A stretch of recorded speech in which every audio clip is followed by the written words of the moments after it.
Mountains and waters, right now, are the actualization of the ancient Buddha way. Each, abiding in its phenomenal expression, realizes completeness. Because mountains and waters have been active since before the empty eon, they are alive at this moment. Because they have been the self since before form arose, they are emancipation realization. Because mountains are high and broad, the way of riding the clouds is always reached in the mountains.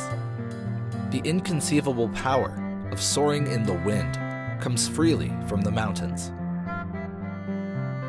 All beings do not see mountains and waters in the same way.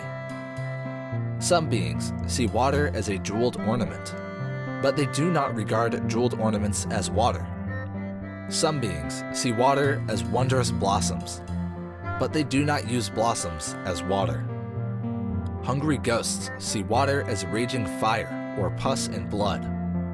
Some beings see water as the 7 treasures, or a wish-granting jewel. Some see it as the Dharma nature of pure liberation, the true human body, or as the form of body and essence of mind. Thus, the views of all beings are not the same. When we think about the meaning of this, it seems that there is water for various beings, but there is no original water. There is no water common to all types of beings, but water for these various kinds of beings does not depend on mind or body, does not arise from actions, does not depend on self or other. Water's freedom depends only on water. Therefore, water is not just earth, water, fire, wind, space, or consciousness. Water is not forms, sounds, smells, taste, touchables, or mind objects. But water as earth, water, fire, wind, and space realizes itself.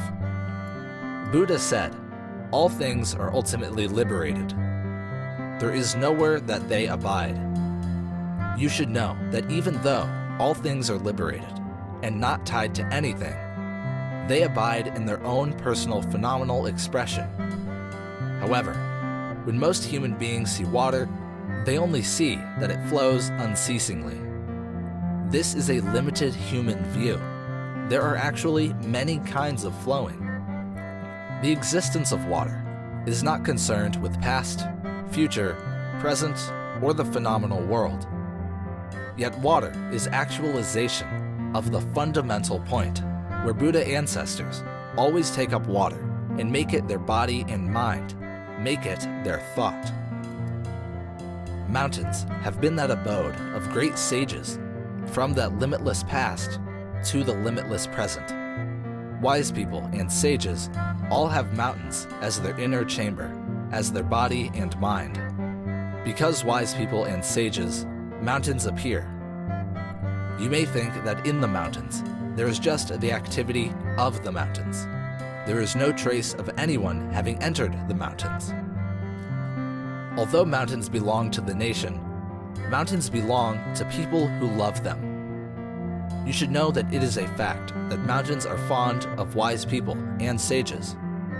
And you should know that the mountains are not the realm of human beings, nor the realm of heavenly beings. Do not view mountains from the scale of human thought. If you do not judge mountains flowing by the human understanding of flowing, you will not doubt mountains flowing and not flowing. Mountains belong to the people who love them. At the hour of the rat, 18th day, 10th month, 1st year of Ninji, this was taught to the assembly at Kanendori Kosho Horin Monastery.